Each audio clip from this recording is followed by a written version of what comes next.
Notre enquête à présent, comment les grandes marques nous espionnent? C'est un marché secret dont on parle peu, celui des données personnelles, nos goûts, nos achats, notre santé aussi. On ne le sait pas forcément, mais toutes ces informations sont récoltées et revendues aux plus offrants. Vous allez voir, c'est un énorme business, on appelle cela le Big Data. Enquête signée Jocelyn Debrow avec Alexis Jacquet. Chaque fois que vous cherchez un itinéraire, un lieu de vacances ou un restaurant sur le net, vous laissez des empreintes, des informations. Elles sont au cœur d'une nouvelle activité économique qui permet aux grandes entreprises de cibler votre profil de consommateur grâce à vos données personnelles. Ce spécialiste de la sécurité sur Internet arrive à savoir en temps réel qui vous traque sur le web. Exemple, en comparant les tarifs d'un écran plat sur un site de e-commerce, on fournit sans le savoir de précieuses informations à d'autres sites. Un logiciel permet de voir lesquels. Avec un petit outil de visualisation, je vais pouvoir m'apercevoir qu'il y a tout un tas de sites autour qui regardent un petit peu sur quelle page je me balade et qui collectent des informations. Donc parmi ces sites, on va retrouver des régies publicitaires, on va retrouver des réseaux sociaux. Ça veut dire que ces quelques clics ont donné des informations à toute une sorte de partenaires. Ces quelques clics ont donné des informations à une bonne trentaine, voire une quarantaine de partenaires. Mais ce marché de l'information ne se limite pas à Internet. Dans votre portefeuille, les cartes de fidélité permettent aussi de tracer vos achats et de connaître vos habitudes. Ces milliards de données personnelles vont être centralisées, puis revendues pour atterrir chez des spécialistes du traitement des données.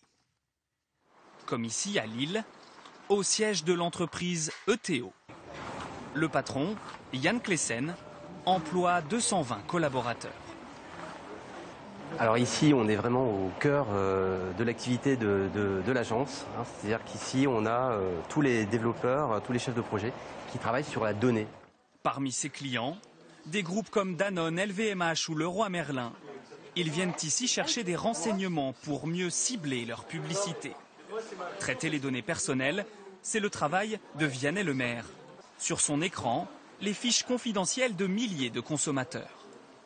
Donc on a les informations concernant son adresse, son numéro de téléphone, email, compte Facebook ou autre. Donc ça, vos coordonnées, votre comportement d'achat et même vos relations y sont stockées.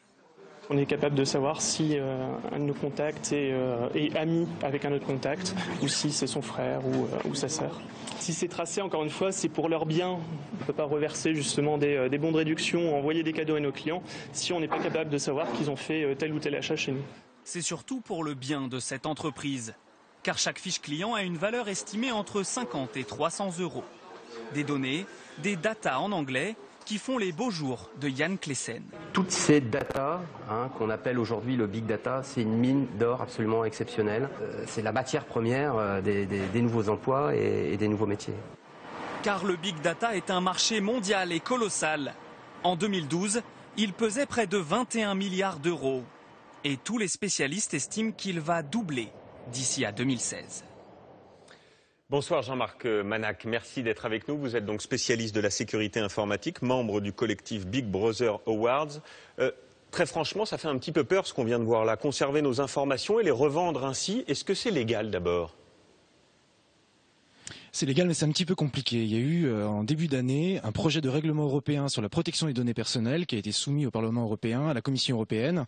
Et c'est la plus grosse campagne de lobbying américaine qu'on n'a jamais vue. C'est-à-dire qu'à la fois le département d'État, l'ambassade des États-Unis et les grosses entreprises, Google, Facebook, Amazon, etc., sont venus à Bruxelles, ont fait énormément de lobbying parce qu'ils ne veulent pas que l'Union européenne renforce la protection des données personnelles et que donc les entreprises américaines soient obligées de respecter les lois européennes. Pour l'instant, les entreprises américaines respectent la loi américaine qui est beaucoup plus libérale qu'en France ou qu'en Europe. En France, on a une conception citoyenne de la protection des données personnelles.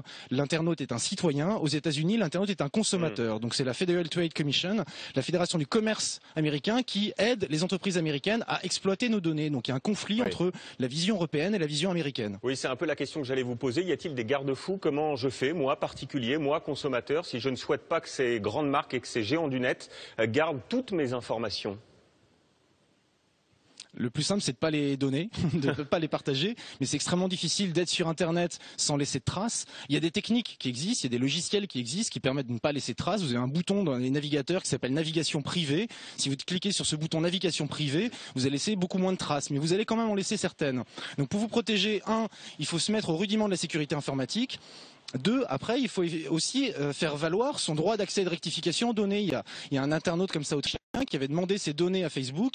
Il a eu l'équivalent de 2000 pages papier ou 20 000 pages papier. C'était absolument énorme, toutes les données que Facebook possède sur vous. Pour vous donner un exemple, Facebook ne vous considère pas comme un utilisateur. Dans le code source de Facebook, vous êtes une target, vous êtes une cible.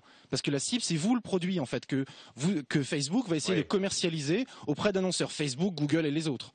Merci beaucoup Jean-Marc Manac d'avoir été ce soir en direct avec nous et de nous avoir apporté cet éclairage.